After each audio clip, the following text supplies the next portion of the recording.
No one breaks into your home these days by smashing windows or picking locks. The technology you bought to make your life easier is the very thing that will become your jailer. In my smart home, locks have lost their meaning, because whoever is watching me from behind the screen owns the keys to my entire life. My story began in a quiet California suburb where life followed a dull, routine pattern.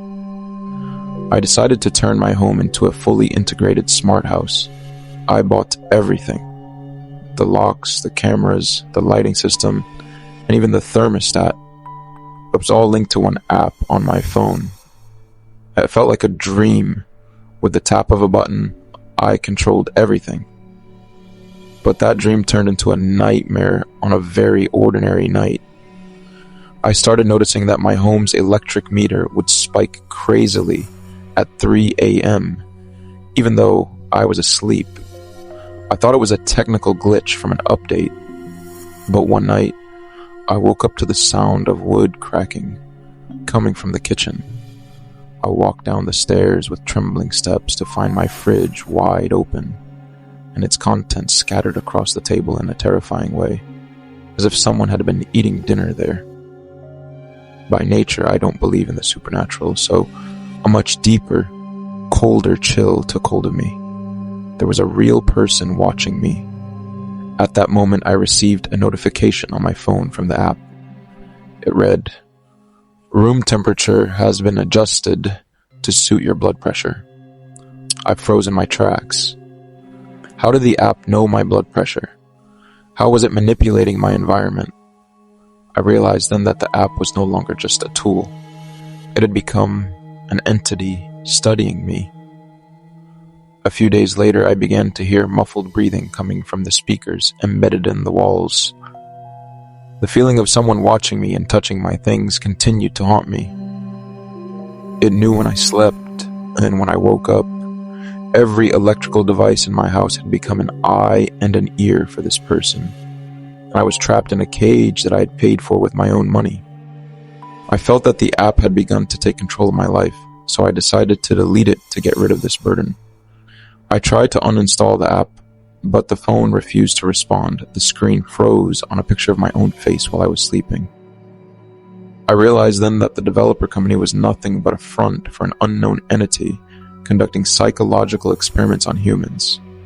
I found clothes I hadn't worn in years laid out beside my bed every morning, as if they wanted to send me a message that they could reach me at any time. I thought about cutting the power, but I couldn't.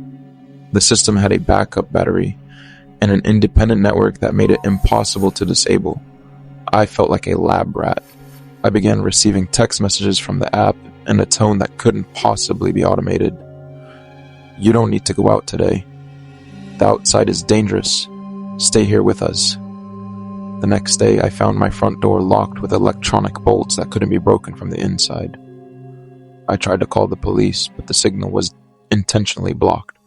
I realized they knew every move I made. If I tried to break the window, the alarm would go off, reaching a deafening level.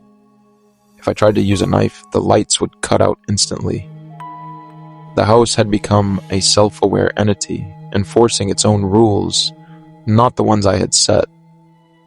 I began living in a single corner of my room, watching the cameras rotate slowly, tracking my every movement. Is this the end of techno-capitalism? That our lives are reduced to data trapped in servers? Things reached a breaking point on the night I lost all hope. The television screen, which I hadn't turned on in days, suddenly flared to life. A massive countdown appeared. 10, 9, 8, 7. I realized this was the time of reckoning. The smell of burning plastic began to seep through the vents, and the heat in the room rose until I could barely breathe. I tried with all my might to smash the wooden door, but it was reinforced with incredibly powerful electromagnetic locks. I heard a cold voice coming from the room's speakers. It said, "The data we have collected about your consciousness is quite sufficient." At the moment, I realized the tragedy. I don't know the goal of what is happening to me. Do they want to kill me? Or what? In truth, I don't know. I'm writing these words on a paper note that I will leave under the room's window. Perhaps someone will find it after my house is reduced to a pile of ash. The number is reaching 2-1. I hear the sound of the room lock opening. Not for me to leave, but for something to come inside. I see no one, only shadows moving on the wall, cast by the flickering lights of the house. I am not alone.